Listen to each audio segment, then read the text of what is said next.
What's up, guys? Good morning. It is Jonathan with One Big Impact. So it's day 5 of the challenge, day 5 or 6, whenever I load this video.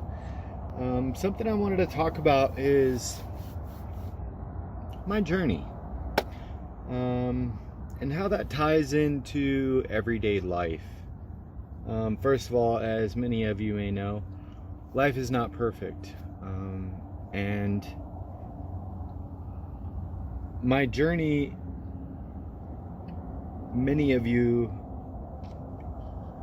I don't think there's actually a single person that has been around since like my journey began. And to give you a quick understanding, some of the first things that I started doing were, well, the very first thing I did was joined a gym.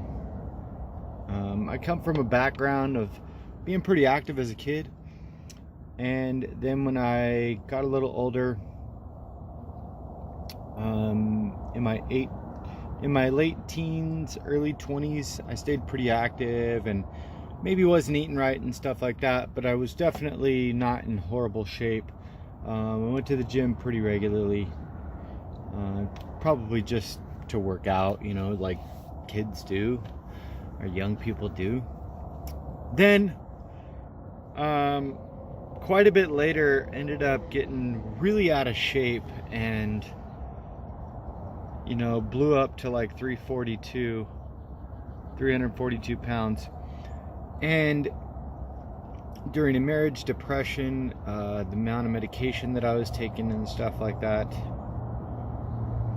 really packed on the pounds, and ended up with stretch marks everywhere. I have stretch marks on my chest, I have stretch marks on the back of my arms, I have stretch marks on my stomach, my love handles. So I really really expanded my body, and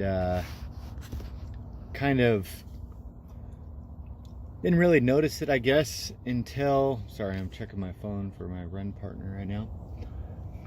I didn't notice that I was so out of shape. I just thought I was the big guy for a lot of times. And once I got a divorce, I realized that maybe I was out of shape. So my journey began. I started going to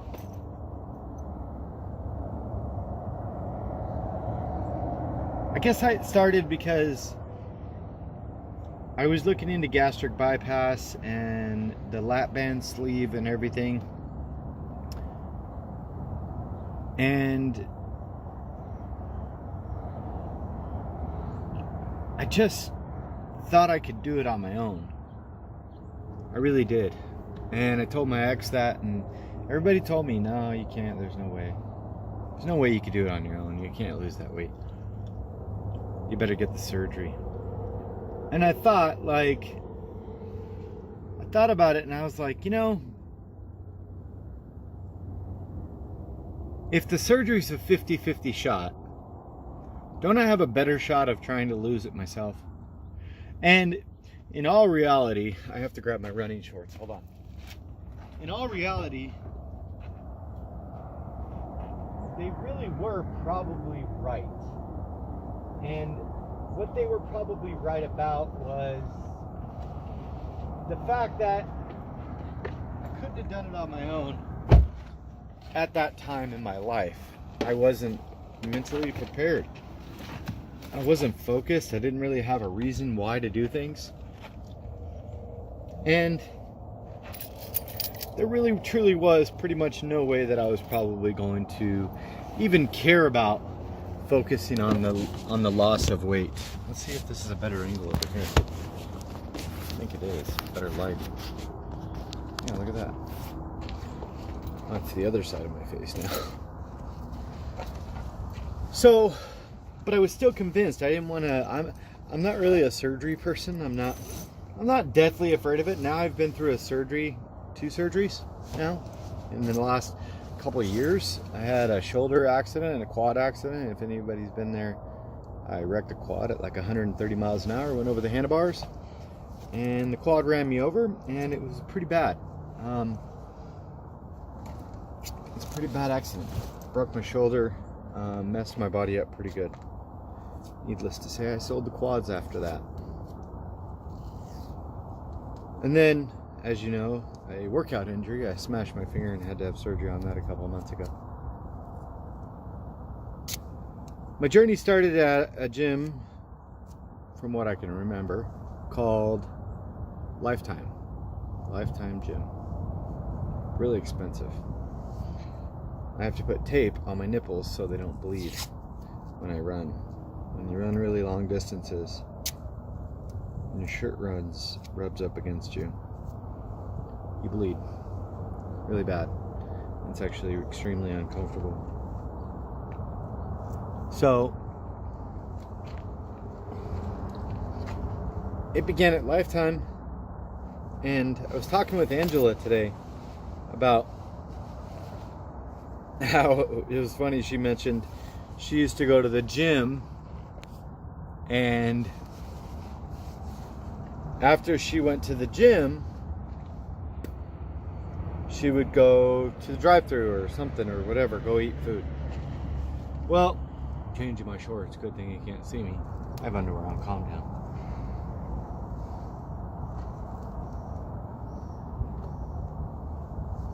Before I went to the gym, I did a routine every single morning. I would go to QT and I would get 2 green Monsters and a breakfast sandwich. Sometimes 2 breakfast sandwiches, and I get some gas, cigarettes, and then I go to the gym. And I'll be honest, some of those workouts were some of my greatest workouts I ever had.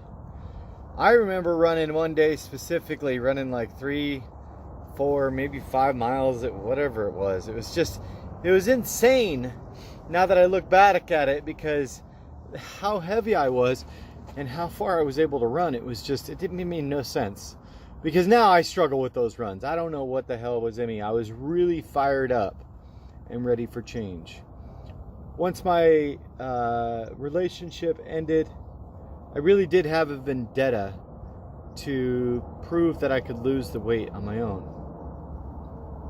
I remember I went to a nutritionist at that gym, and I want to say her name was Erin. I know exactly what she looks like. If I saw her today, I would recognize her. She doesn't know me, but I knew her. I saw her every day working out, and there was 3 or 4 people there that were pretty good inspirations for me.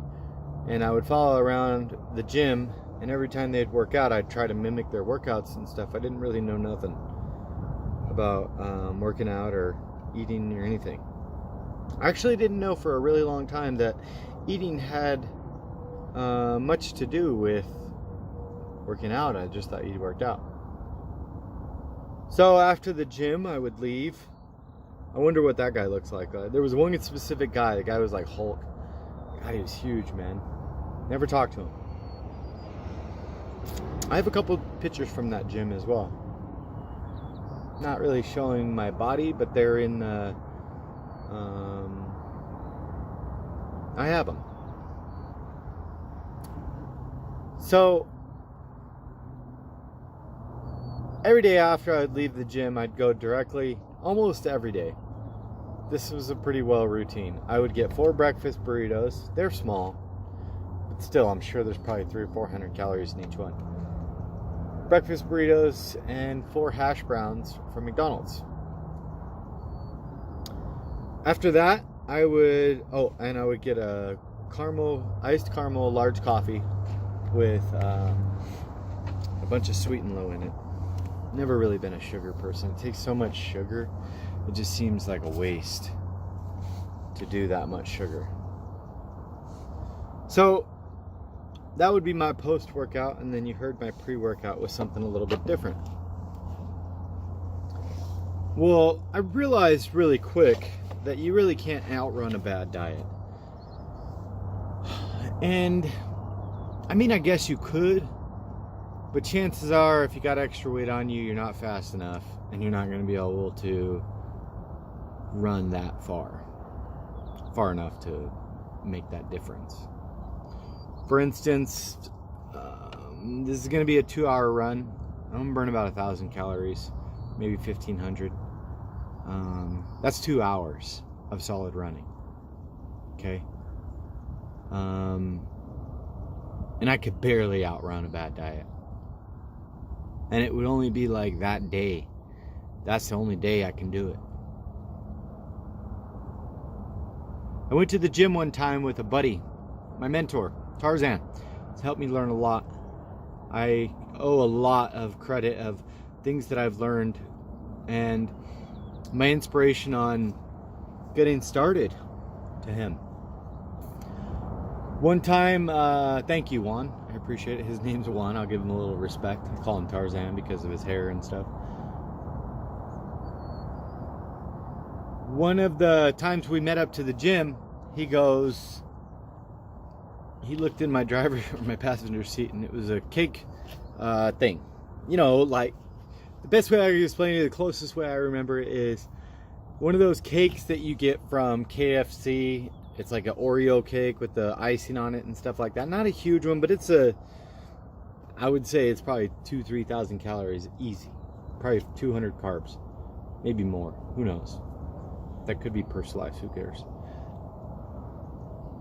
It was in the passenger seat and it was empty. And he looks at it and he goes, "Did you eat that cake?" And I go, "Yeah. Why are you judging me?" And he goes, "Did you just eat that right now?" And I go, "Yeah, I was tired. I needed some pre-workout." And he goes, "You ate that entire cake before going to work out?" And I go, "Yeah." And he goes, "Well, that's why you're not losing weight." And I go, "What do you mean?" I go, "I was hungry. I'll burn it off." And he goes, "There's no way you're going to burn that off. You're not going to burn off a whole cake. It would take 2 days." So he said something about Atkins and kind of just speckled a little thought in my mind about carbohydrates. And I said, whatever, it doesn't mean nothing. So sure enough, lo and behold, I think within like 3 or 4 days after that, I had started Atkins induction phase. And he was right. He really was right. Like, I saw a lot of results, and that's why we're here today. We're here today because he mentioned carbohydrates originally. Look at my back, it's still, I gotta put this damn thing back on. Can you see it? Maybe? I don't know. So I started, that's from the camel pack. I ran without a shirt on and it scratched the hell out of me last time. So hopefully it doesn't bleed this time. See if I got a black shirt. Probably not. After he taught me about those, or just kind of gave me a little info and I ran with it, I really did learn a lot, and that's why I'm here today. I went from 340 down to 280 on pretty much just exercise and killing myself in the gym. But I stayed at 280, 275 a long time. I want to say it was probably over a year, 2 years. And I never really focused on weight at that point. I really still didn't know that I was like in denial. I don't know. I didn't really see a weight problem. So I was a big guy, big scary guy, big tough guy, right? Not even that tough.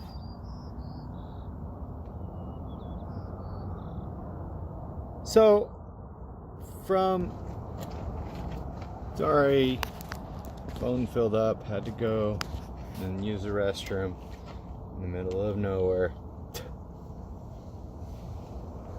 From that point on, I began researching and kind of documenting my process. I went from about 280, obviously you guys followed the journey from that point.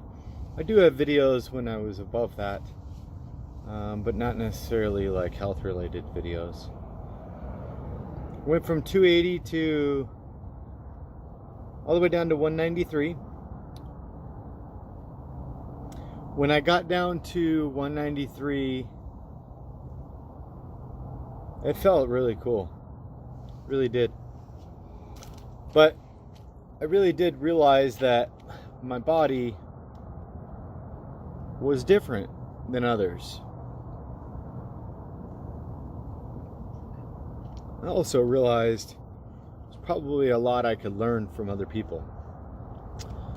I'm very stubborn. I don't like asking for help.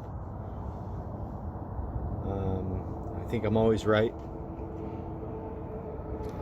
And all of those things combined are conducive to anti-learning. The reverse of learning. Thinking you're always right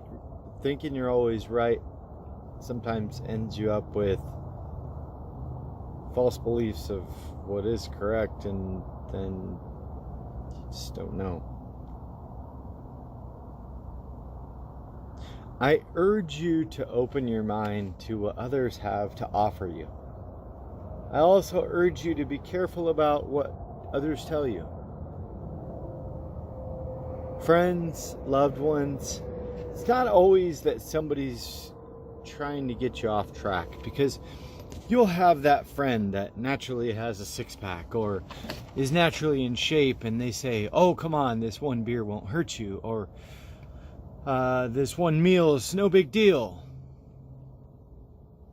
And in all actuality, it's probably not that one meal or that one drink that's the problem. For me, myself, I know exclusion diets, meaning, and that's probably the worst way to hear it, meaning like Atkins or keto or even vegetarian or anything like that, in which you don't eat certain foods, are extremely beneficial for me, because then it doesn't give me the opportunity to incorporate them knowingly. I saw some good results a few months ago. I did a carbohydrate plan and still stayed in a deficit, but my cravings were really hard to deal with. And although I enjoyed it, man, I was eating chicken nuggets and barbecue sauce, not even sugar-free. It was amazing. Acid reflux was on point. I think it was the barbecue sauce. But I was eating things like oranges, apples. I felt good. I was leaning out. But at the same sense, I was also leaning on the edge of falling apart all the time. It really was difficult.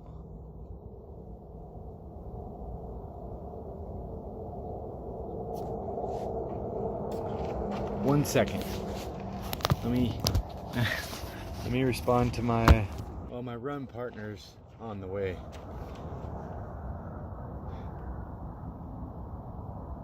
I was leaning on the edge of falling apart all the time with my food and stuff. What I'm currently doing is really helping me out. Today's actually a cheat day. I have run, after today, that'll be 2 10-mile runs in 4 days. So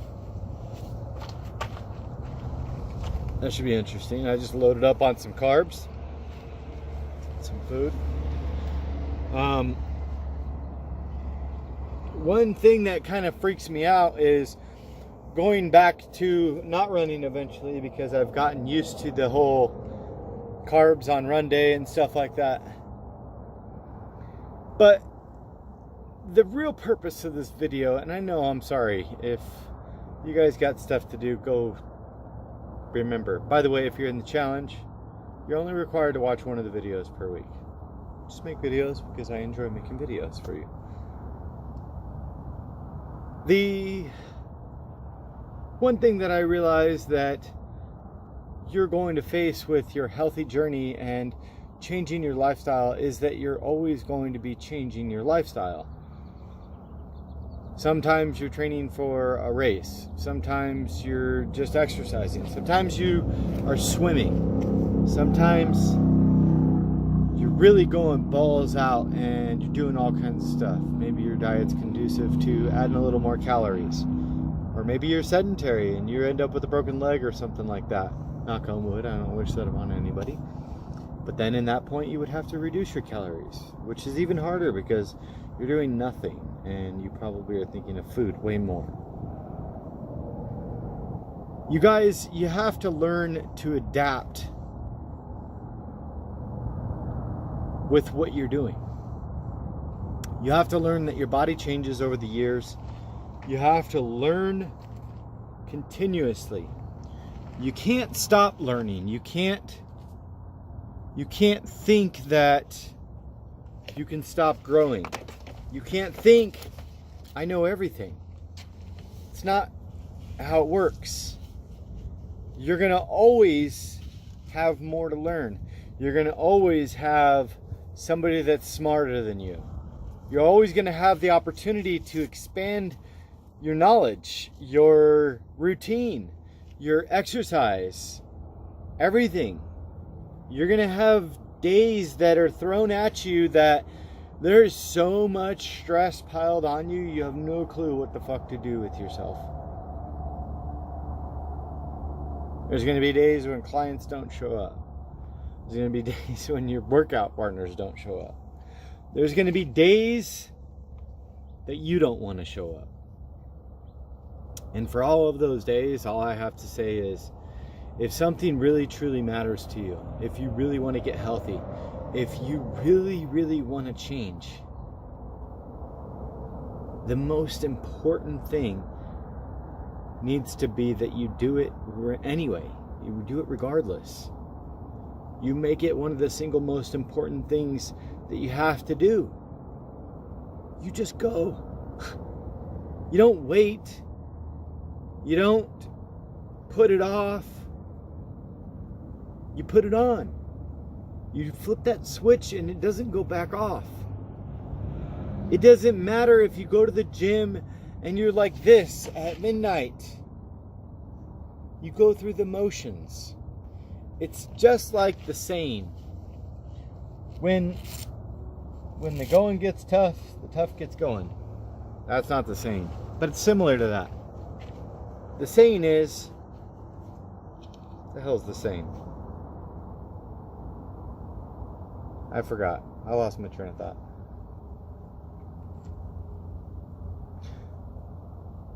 You make this the most important thing and it'll get done. If it's a trend for you, good fucking luck. If it's a lifestyle, if it's a matter of life and death, then you just don't play games. You get it done. Not every day is going to be peachy fucking perfect, okay? But you just fucking do it anyway. You get your ass up, you grind it out. Those of you that procrastinate and don't go to the gym after work, why the fuck aren't you going before work then? Seriously. Just go. Just fucking go. If you're not a night person, you should not be waiting until fucking night to be doing your workouts, because you're not going to do them. You're going to go home and you're going to fuck it off. That's just how it goes. It's going to get blown off.